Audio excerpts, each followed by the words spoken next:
Margaret MacMillan, War, How Conflict Shaped Us.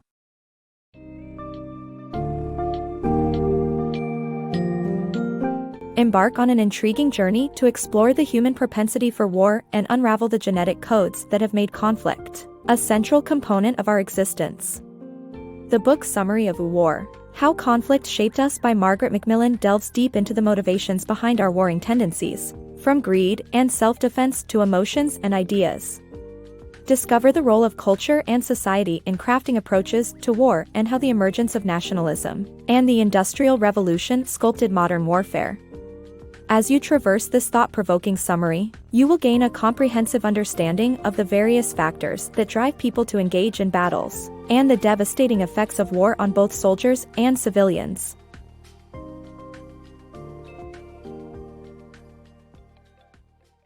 The Iceman and the Roots of War.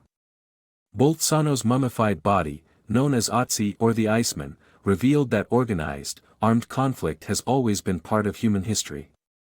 Are we genetically programmed to fight? Bolzano's history is unique in that it houses the mummified corpse of Otzi, the Iceman, who lived around 3300 BC. Initially, archaeologists believed that Otzi died of hypothermia while lost in the Swiss mountains. However, upon closer inspection, the Iceman's body had cuts and bruises all over, with an arrowhead found in his shoulder. It is now believed that he died in a fight, showing that humans have been wounding and killing each other since at least the later Stone Age. For a long time, scientists believed that early humans lived peaceful lives, until researchers came to the conclusion that organized, armed conflict is an inherent part of our history. The question, then, remains, are we genetically programmed to fight? To answer this, scientists have studied our closest genetic relatives, the chimpanzees and bonobos. Chimpanzees can be incredibly violent, starting deadly conflicts with little or no provocation. In contrast, bonobos are peaceful, with initial encounters consisting of sharing food and embracing. Ultimately, humans exhibit both extreme violence and far-reaching cooperation, driven by the same evolutionary forces that shaped our species at the dawn of humanity.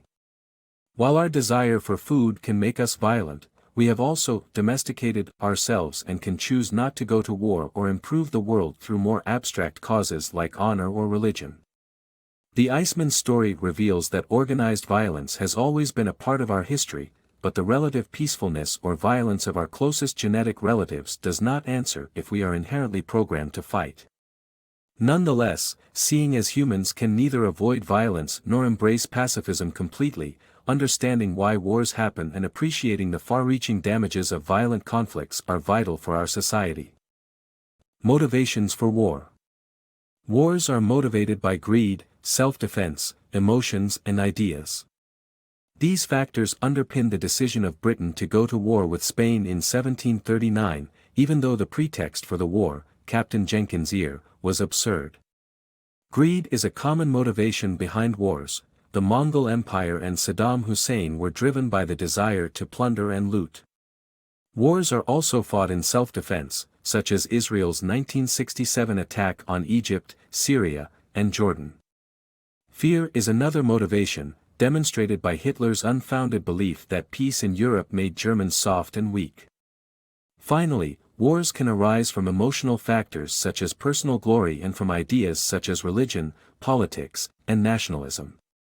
These motivations underpin the decisions of leaders like Napoleon, Alexander the Great, and Louis XIV, as well as countless ordinary individuals who fought for a cause they believed in.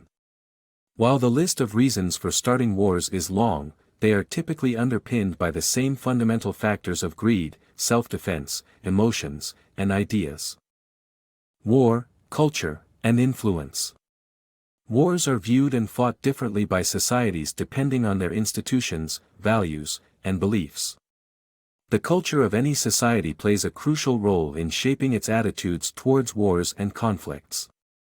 In the Middle Ages, wars were romanticized with tales of King Arthur and his knights.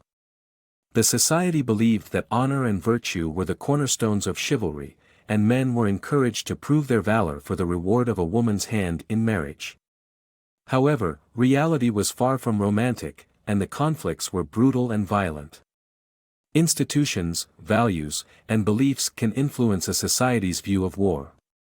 The Roman Republic venerated war, and being a soldier was a part of citizenship. Later, the idea of outsourcing military duties to mercenaries crept in, but war was still highly regarded. In contrast, Xuanzi, a Chinese military general, promoted the idea of winning battles without bloodshed. This idea influenced several Chinese dynasties, where walls and bribery became the primary means of defense. The technology of war is influenced by culture as well. Roman soldiers repurposed levers that peasants used for pressing grapes and olives to build ships and hurl stones at enemies. Such technologies and techniques can help a culture gain an advantage over another. Culture can serve as a weapon in certain situations. The Spanish victory over the Inca is an example where they abducted the Incan emperor, violating Incan society's rules, leaving the nation leaderless. In such a hierarchical society, it was a significant setback.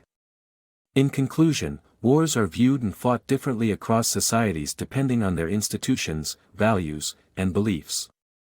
A culture's influence is pervasive and can extend to the technology and strategy of wars. Understanding the role of culture in wars can help in comprehending negotiations, resolutions, and other aspects of war. The birth of modern warfare. The Battle of Valmy marked the beginning of nationalism, one of the three factors that shaped modern warfare. Nationalism brought citizens together to fight for a common goal and promoted the idea that it was a person's duty to defend their nation. The Industrial Revolution also played a significant role in changing war through innovation, increased production capacity, and the rise of the middle and working classes. As a result, discussing conflict was no longer just for the elites. Modern war transformed into something all-consuming, which we now call total war.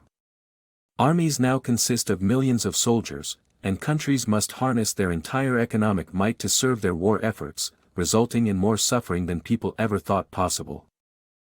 Reasons for joining wars. The Battle of Todden was the deadliest ever fought on English soil. This begs the question, why do people join wars? The answer is not always as simple as volunteering. In the 18th century, for instance, criminals were given the option to join the army or be executed. Poverty, cultural expectations of male role models, and traditions like uniforms also contribute to enlistment numbers. However, training and discipline are critical to maintaining troop numbers. Threats of execution are sometimes enforced to keep soldiers fighting. It's not just soldiers who are affected by war though. The next part dives into the impact on society's civilians. Civilians in war. During war, civilians occupy a vital yet precarious position. While they often benefit from opportunities to make money, they are not immune to the atrocities of war and may become targets. Regulations preventing harm to civilians are often ignored in the heat of battle, leading to suffering, which particularly affects female civilians, who, in some instances, have been subjected to rape. War also brings benefits, like rights, education, and careers, yet with challenges like unequal pay and mistreatment by male colleagues. As modern warfare expands, the economic consequences for civilians grow, and their roles increase as war needs people who can make weapons as much as soldiers who use them. Rules of war. The paradox of war lies in trying to control organized conflict, which has prompted humanity to construct rules around it. Laws now regulate the conduct of modern warfare from written international agreements to unspoken customs. However, the aggressors often rely on rules to justify the act of starting wars. The article discusses types of weaponry and attempts to bring in rules about the tactics of war. Lastly, the question of whether societies are justified in starting preventative wars is raised. The complexity of war. War is not a simple concept, and it cannot be depicted with a single brushstroke. The way it is experienced by soldiers and depicted in art is deeply varied.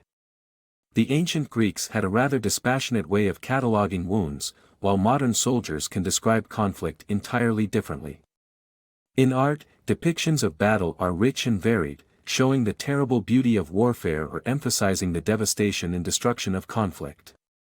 The way we think about conflicts is shaped by events that happen after them, and we should be careful in how we represent war and how we think about it, as it encompasses extremes of beauty and horror, wickedness and nobility, destruction and creativity.